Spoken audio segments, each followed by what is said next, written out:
வணக்கம் நேர்களே, இது ஷர்மிளா டாக்கீஸ். நான் உங்கள் டாக்டர் ஷர்மிளா. இன்னைக்கு நம்மளோட சிறப்பு விருந்தினரா இணைச்சிருக்கிறாரு மனிதநேய மக்கள் கட்சியின் அமைப்பு செயலாளரும் எழுத்தாளருமான புதுமடம் ஹலீம் அவர்கள். வணக்கம் தோழர். வணக்கம் தோழர். வணக்கம். இந்த திருப்பரங்குன்றம் இஷ்யூ 2 நாளா ரொம்ப ஒரு பெரிய ஒரு விஷயமா இன்னைக்கு பேசப்படுது, ஒரு பரபரப்பை ஏற்படுத்தியிருக்கு அப்படிங்கிறத பாக்குறோம்.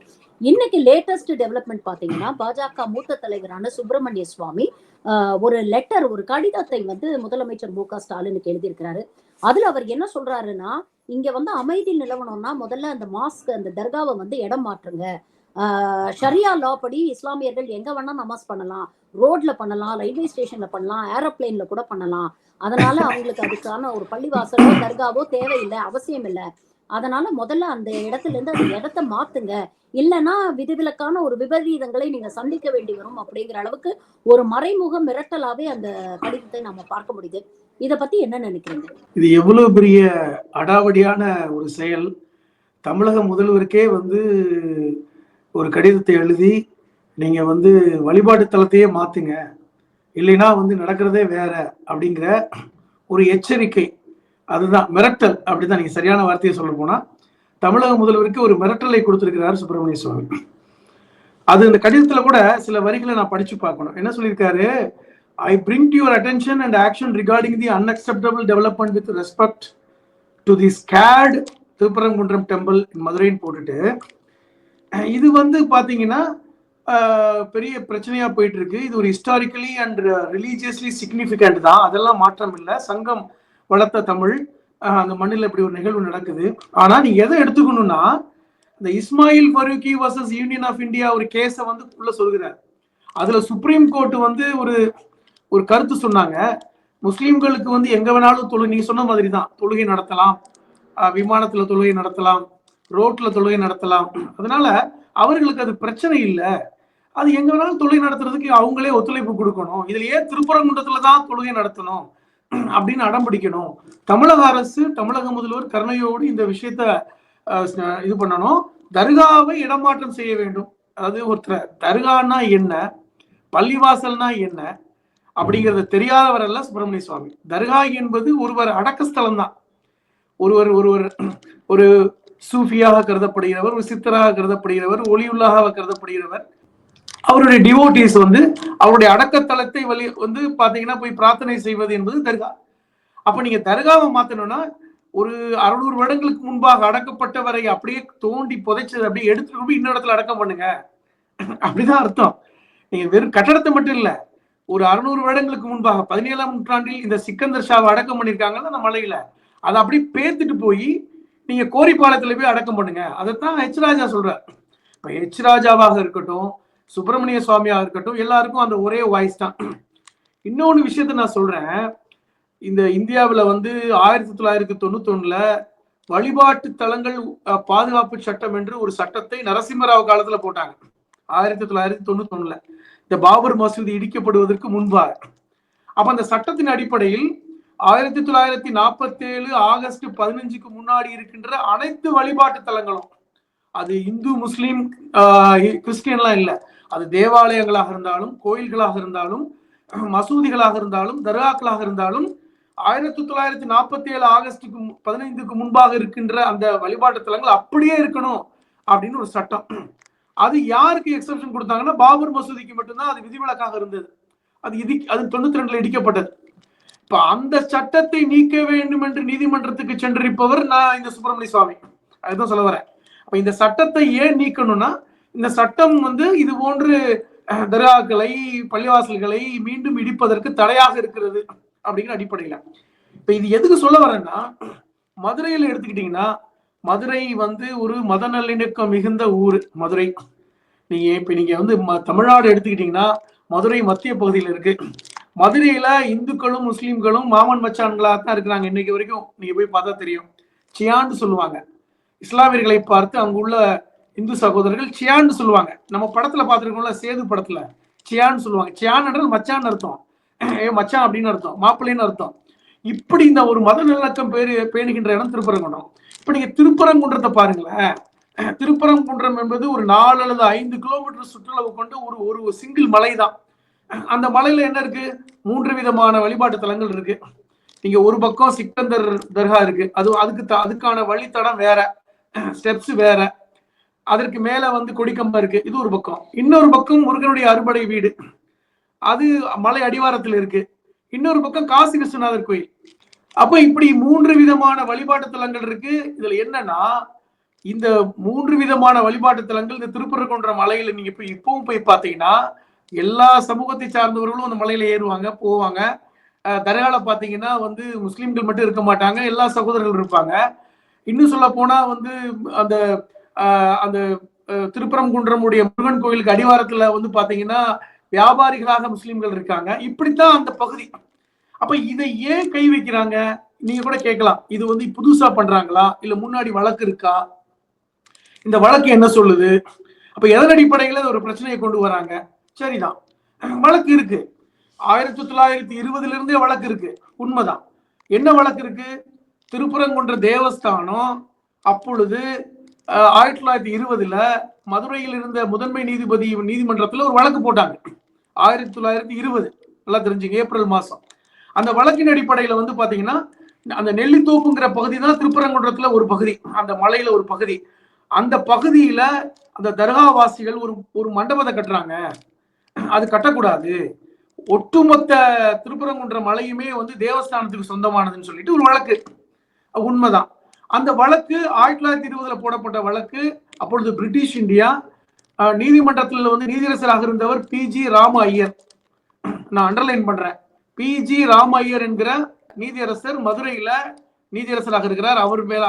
அவர் முன்னிலையில் அந்த கேஸ் வந்த போது அவர் கொடுத்த தீர்ப்பு என்னன்னா, நெல்லித்தோப்பு மற்றும் அதில் உள்ள புதிய மண்டபம், நெல்லித்தோப்பிலிருந்து பள்ளிவாசல், படிக்கட்டுகள், மலை உச்சி, அந்த கொடிமரம் வரை தர்காவுக்கு சொந்தமானது, மற்ற பகுதிகள் எல்லாம் தேவஸ்தானத்துக்கு சொந்தமானது அப்படின்னு ஒரு தீர்ப்பு கொடுத்துறாரு. இது கொடுத்தவர் நம்முடைய நீதியரசர் பி.ஜி. ராமையா.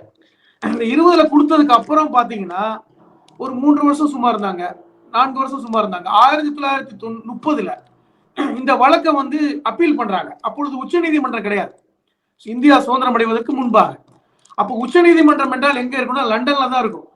லண்டன்ல இருக்கின்ற பிரிவி கவுன்சில், அங்க வந்து வெள்ளக்காரன் தான் நீதிபதியா இருப்பான். அந்த பிரிவி கவுன்சிலுக்கு இது கேஸ் போகுது. எப்படின்னா, இந்த இடங்கள் வந்து தேவஸ்தானத்துக்கு சொந்தமானது அப்படின்னு. அப்ப இருக்கின்ற ஒரு எச் ராஜா மாதிரி ஆளு இந்த கேஸை கொண்டு போறாரு. அப்ப அந்த தேவஸ்தானத்திற்கு கொண்டு வந்த இந்த அப்பீல அந்த பிரிவி கவுன்சில் என்ன செய்யுது, தள்ளுபடி பண்ணுது. அப்பா இது 1923 இந்த ராமையர் கொடுத்தாருல, அந்த தீர்ப்பு தான் சரி, ராமையர் என்ன கொடுத்தாரோ அதுபடி நடந்துக்குங்கன்னு ஒரு தீர்ப்பை கொடுத்துட்டாங்க. இது முடிஞ்சு போச்சா? இது 78 வரைக்கும் எந்த பிரச்சனை இல்லைங்க. 1978 வரைக்கும் எந்த பிரச்சனை இல்லை. 78 மீண்டும் பாத்தீங்கன்னா வந்து 3 வருடம் அந்த தேவஸ்தானத்துக்கும் அங்க இருக்கின்ற தர்காவாசிகளுக்கும் ஒரு சின்ன இஷ்யூ வருது. என்ன இஷ்யூ வருதுன்னா, இந்த மலை அடிவாரத்திலிருந்து தர்கா இருக்கு, தர்காவுக்கு மேல வந்து கொடிக்கம்பம் இருக்கு. அது வந்து உச்சி அப்படி ஒரு நேர்கோட்டுல பாருங்க. அந்த கொடிக்கம்பத்துக்கும் தர்காவுக்கு இடையில அந்த தர்காவாசிகள், தர்கா அறக்கட்டளை ஒரு சுனை கட்டுறாங்க. அதாவது மலையில ஏறினா தண்ணி வேணும்ல, கை கால் கழுவுறதுக்கு, அந்த கை கால் சுத்தப்படுத்துவதற்கு ஒரு அகல்னு சொல்லுவாங்க, ஒரு பேர் சுனை. அந்த சுனை கட்டுறாங்க. அது கட்டக்கூடாது. காரணம், அவங்களுக்கு கொடிக்கம்பமும் அந்த தர்கா இடமும் படிக்கட்டு மட்டும்தான் சொந்தம், அந்த கொடிக்கம்பத்துக்கும் தர்காவுக்கு இடையில இருக்கின்ற இடம் எங்களுக்கு சொந்தம்னு ஒரு கேஸ் போடுறாங்க. இது எங்க போகுது? இது சுதந்திரம் அடைஞ்சதுக்கு அப்புறம். நல்லா தெரிஞ்சுக்கங்க, சுதந்திரம் அடையும் போது முடிஞ்சு போச்சு, வெள்ளக்காரன் அதை டிஸ்மிஸ் பண்ணிட்டான். 78 மதுரையில மாவட்ட சார்பு நீதிமன்றத்துக்கு இந்த கேஸ் வருது. அப்ப நீதியரசராக இருந்த சுப்பிரமணியன் அந்த 78 தீர்ப்பு கொடுக்கிறார். 75 வந்த கேஸ்க்கு 78 தீர்ப்பு கொடுக்கிறாரு.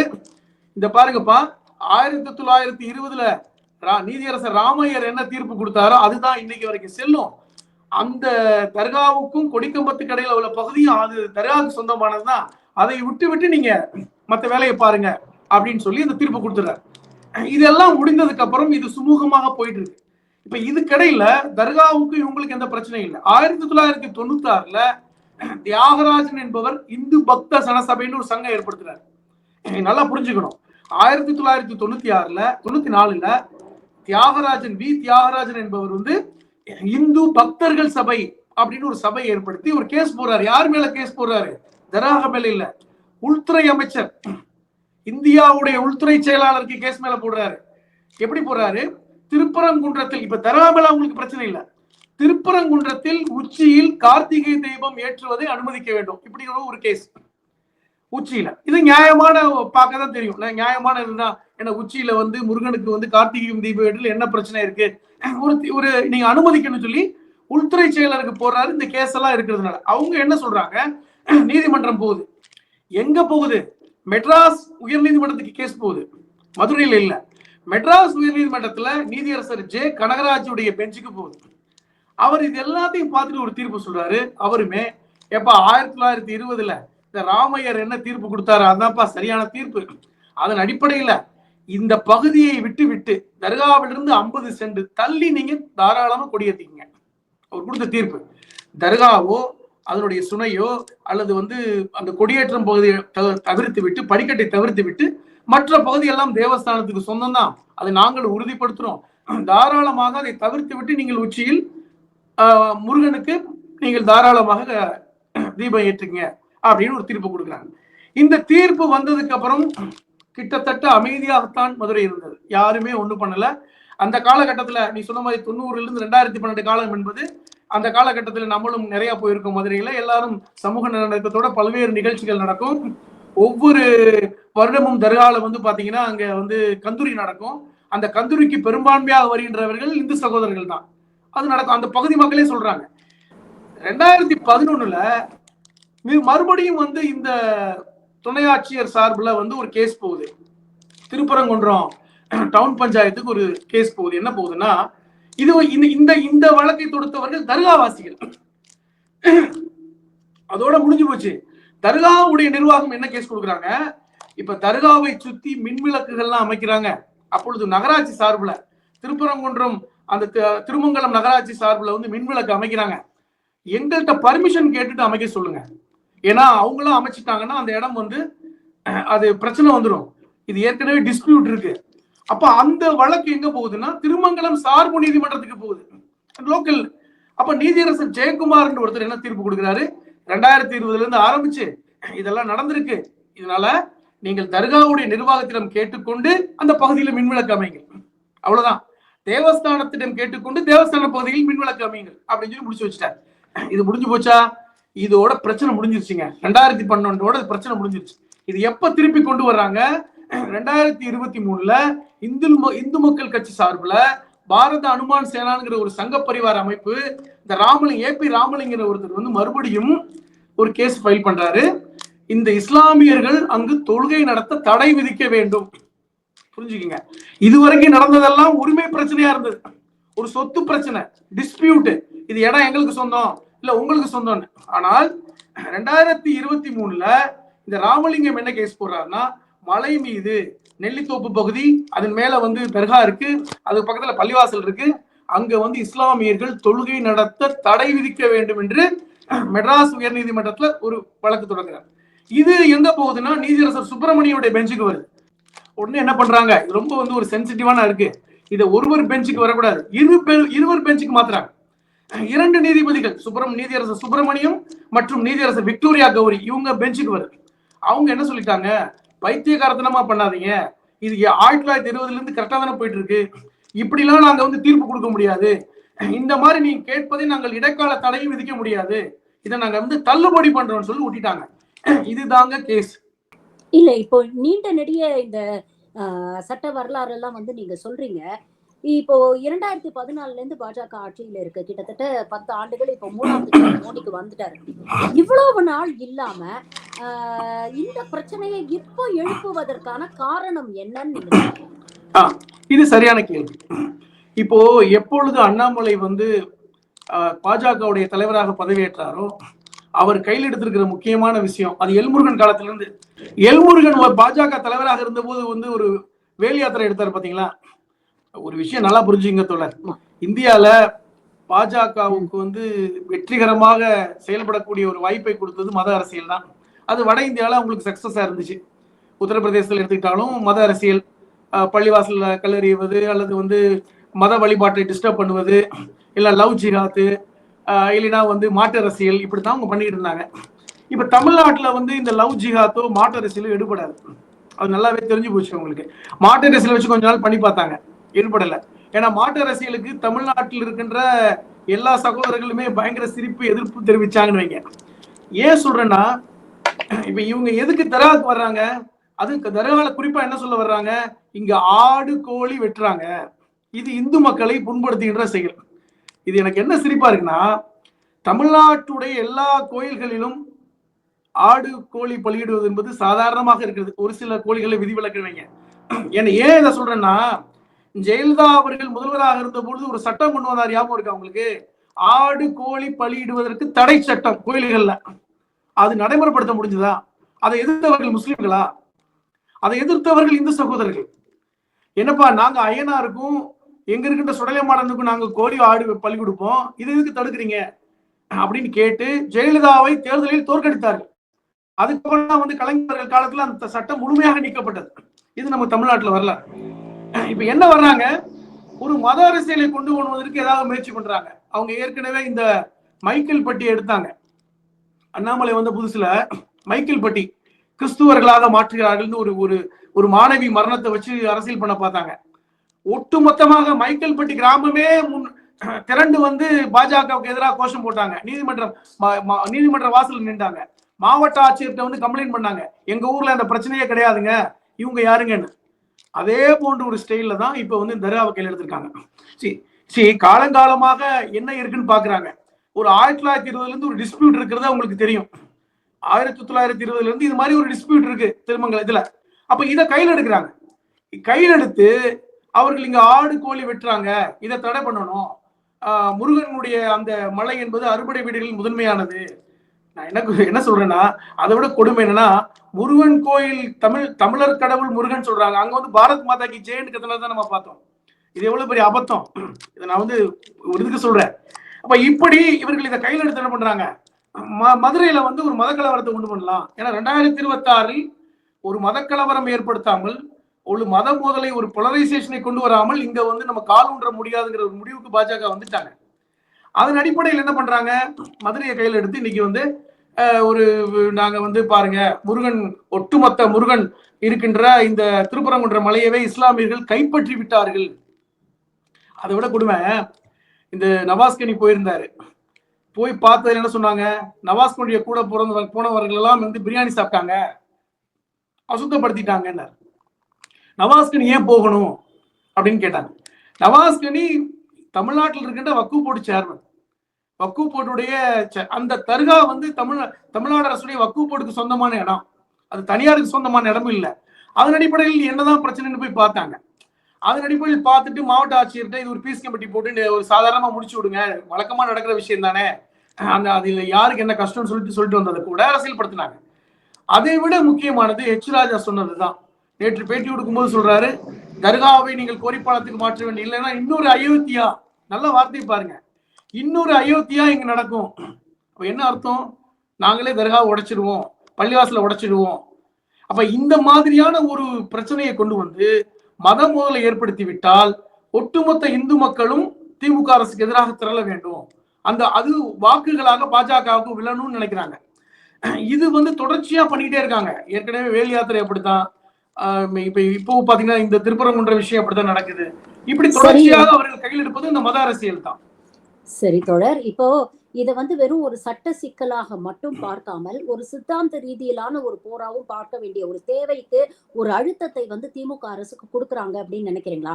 ஏன்னா நேற்று ஹெச் ராஜா பேசும் பொழுது திமுக அரசை தாலிபான் அரசு அப்படிங்கிற ஒரு வர்ணனையை வந்து கொடுக்கிறாரு. அப்போ இங்க இருக்கக்கூடிய பெரும்பாலான இந்துக்களுக்கு எதிராக திமுக அரசு இருக்கு, சிறுபான்மையினருக்கு ஆதரவாக இந்த திமுக அரசு செயல்படுது அப்படிங்கிற ஒரு சித்தாந்த ரீதியான ஒரு பிக்சரையும் இவங்க உருவாக்க முயற்சி பண்றாங்கன்னு நினைக்கிறீங்களா? அரசாங்கம் இதை எப்படி எதிர்கொள்ள வேண்டும் நீங்க எதிர்பார்க்கறீங்க? அது உண்மைதான். இவங்க எப்பொழுது திமுக ஆட்சிக்கு வந்ததோ 2021 இருந்து இது வந்து இந்து விரோத அரசுன்னு சொல்லி பார்த்தாங்க. ஆனால் இந்து விரோத அரசுன்னு சொல்லி பார்த்தாங்க, இங்க வந்து இந்து அறநிலைத்துறை சிறப்பாக செயல்படுது, ஏகப்பட்ட இடங்களை மீட்டாங்க, கோயில்களுக்கு புனரமைப்பு வேலை செஞ்சாங்க, அனைத்து ஜாதியினர் அர்ச்சகராளன் கொண்டு வந்தாங்க, இப்படி பல்வேறு விஷயங்களை செஞ்சுட்டு இருக்காங்க. அதனால அவங்கள ஒன்றும் பண்ண முடியல.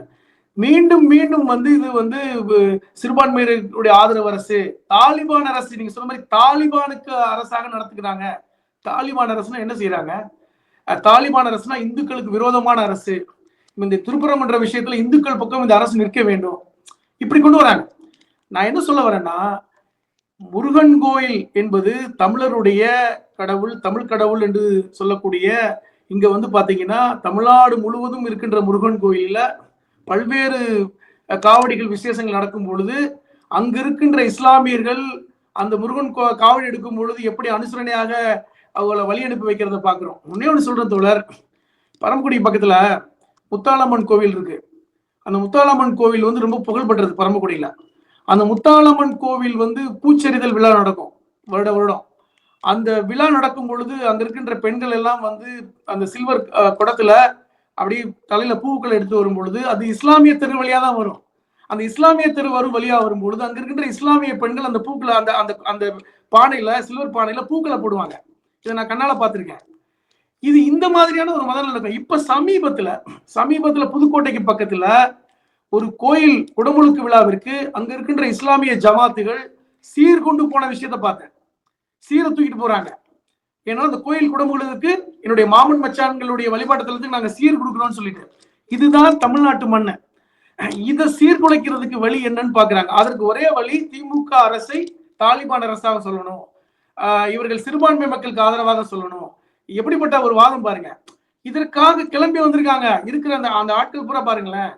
எச் ராஜா, பாண்டே, அதை சார்ந்தவர்கள், சங்க பரிவாரம், வேற யார் இருக்காங்க? இப்ப மதுரை பழங்கானத்தில் கூடிய கூட்டம் வந்து மதுரை மக்கள் அல்ல.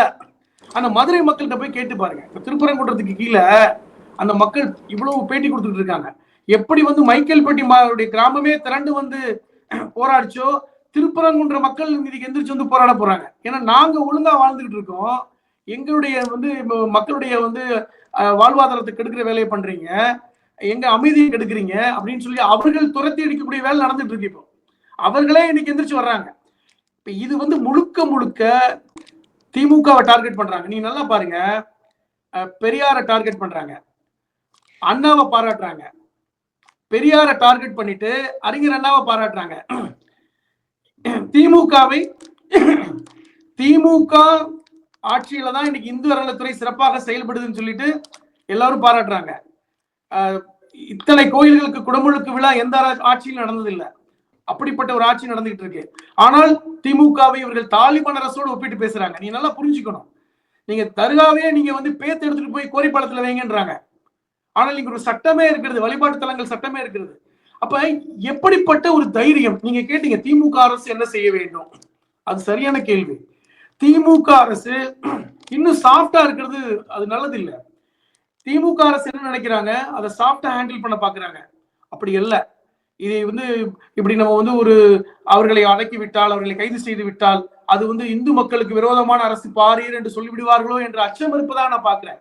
அது தவறு, அது கூடாதுன்னு நான் நினைக்கிறேன். காரணம், நியாயத்தின் பக்கம் இருக்கும் பொழுது நீங்க இதை பார்க்க கூடாது. எது நியாயம்?